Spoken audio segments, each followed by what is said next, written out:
I'm Chris from Mustang Restorations in Dundee, Illinois. I'm here today to show you around my shop here in Illinois, and I've been restoring these Mustangs for just about 30 years. I think you're going to enjoy what you see today. I'm going to give you a little bit of a shop tour. Let me fill you in a little bit. Like I say, I've been restoring these old Mustangs for about 30 years. All my crew own Mustangs and have restored their own Mustangs. We show a lot of Mustangs.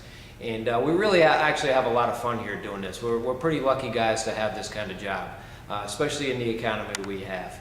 But anyways, I'm going to show you what we got going. A lot of rust repair. We are in the Midwest in the Chicagoland area, so we do get our share of rust from the salt that they put on the roads here in Illinois.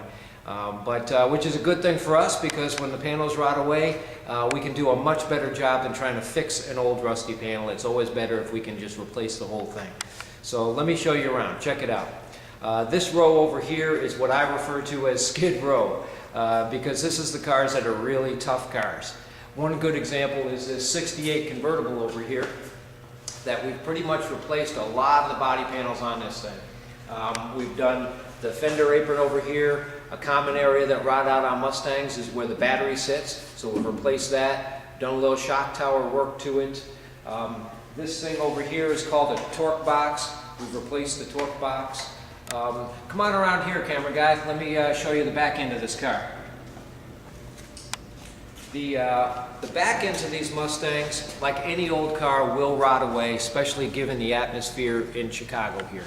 So one of the things on this car is we're doing the quarter panels, the outer wheel wells, the trunk floors, the tail light panels. You know, sometimes I look at these cars when we got them cut off like this, and I think to myself, hey, you know, we could put a Camaro back end on the back of this thing, and who would know the difference? But no, we tend to put them back as Mustangs, and we have a lot of fun doing it. But point being is, because we're replacing so much of the body panel like this, it's pretty much taken the element of re-rust out of the picture. It's not going to rust again because we're replacing all the panel. Really trying to do it as right as we can. Let me show you further on down the road here. We got a couple of 67, 68 fastbacks here that we're doing. This one here is a 68 GT, big block 390 car. And we're doing the full quarter panels. The outer wheel wells have been cut off of it. As a matter of fact, we've already fitted a couple of trunk floors to it, and we'll move on from there to fit the other panels. This 68 fastback here is another original 390 car, and we're making this into like a movie car from the movie Bullet. It's going to be the Highland green, the nice green, and we're making it into a 4-speed. This was a 390 car also. So, but what we're doing here is we're going to prep out this inner structure here, take the surface rust off it, give it a prime and a sealer before we put the new panels on there. So I'm pretty excited about this one, because I'm into movie cars, and this one's going to be about the best that can be out there. The next room I'm going to show you is a room where we fit out the cars once they're prepped, painted, and need to be assembled. Come on in over here. This 65 fastback over here is a car that we're making into a Shelby lookalike.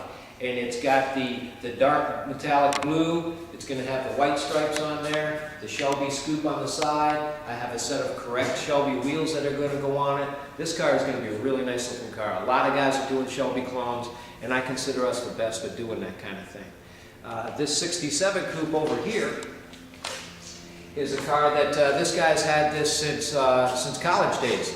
So he's kept it around, but same thing, because it was a Midwestern car, we put fenders on it, we put doors on it, we put hoods, trunks, floors, we've done the whole thing. One thing we do here at Mustang Restorations is we compare our work to the new cars, the new Lincolns, the new Cadillacs that have body lines that you could almost roll a ball bearing down. Because it'd be pretty easy to put these cars back together the way they were when they were new, because the body lines in the 60s were way bad. You know, they didn't have any robotics. They had all sorts of adjustments that the guys on the assembly line didn't even really use. They were pumping these cars out pretty quickly, so they didn't have a whole lot of time to try to line them anyways, even if they could. But come on in over here and you can see, this is a good example of a body line that we try and achieve here at Mustang Restorations. It's as straight as they come, it's as good as any new car out there, and that's the way it should be when you're restoring an old car. Even if it was an old Mustang that was basically the entry-level car of its day, it should be restored to a level like today's cars.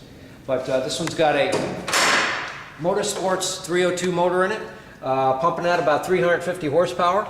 We've retrofitted power brakes. It's got power steering on it, and a 4-barrel electronic choke carburetor. So this thing is going to start up and run like never before. It's going to be real user-friendly for the guy.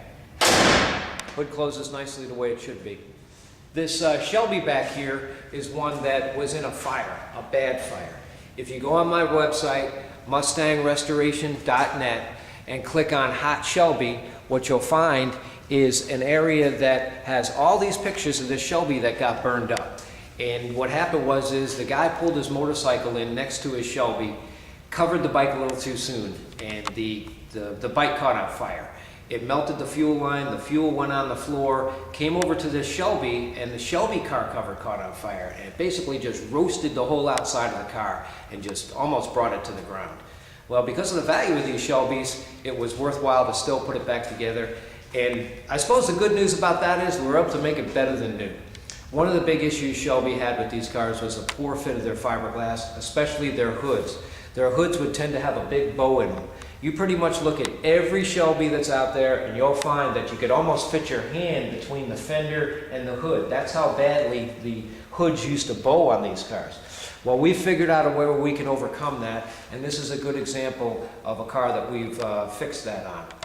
But if you hone down this fender line, you can see how this is a nice straight line. The hood and the fender fit perfectly the way it should be, especially on a Shelby that's worth so much money. And it's really the way Shelby should have made them to begin with. And we've been able to achieve that. So his name can be carried on even a little bit better because his cars look better now. But it's got a 428 Cobra Jet motor in it.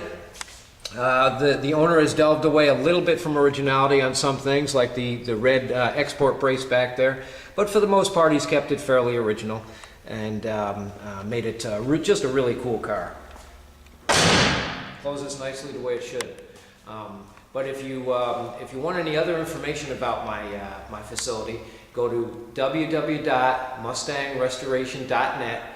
I'm also developing another website where I'm hosting how-to videos and quick tip videos, meaning that a guy at his home might not know how to put in a window regulator or an ignition switch or even a headlight switch, something relatively simple. I'm putting how-to videos together, and they're going to go on a website called mustangrestorationvideos.com. You'll be able to see all my videos on there. They'll be really helpful to guys. I'm actually going to try and parlay that and build it into a possible cable show where we can have something hosted about Mustangs on cable TV. So we'll see how far this thing's going to bring us, but I think we can probably achieve that. You'll love this thing. And that's, again, mustangrestorationvideos.com. So that's my tour for the day. I hope you enjoy what you see here. And if you got any questions, give me a call. I take all my phone calls. I don't have people screen my calls. I answer my calls. So give me a call if you got a little tech question. I'll try and lead you through it if you're in a jam somewhere. That's what I'm here for. We all really enjoy what we do. So until next time, take it easy. And if you love your Mustang as much as we do, make sure you drive it, because that's what they're meant to be. Take care.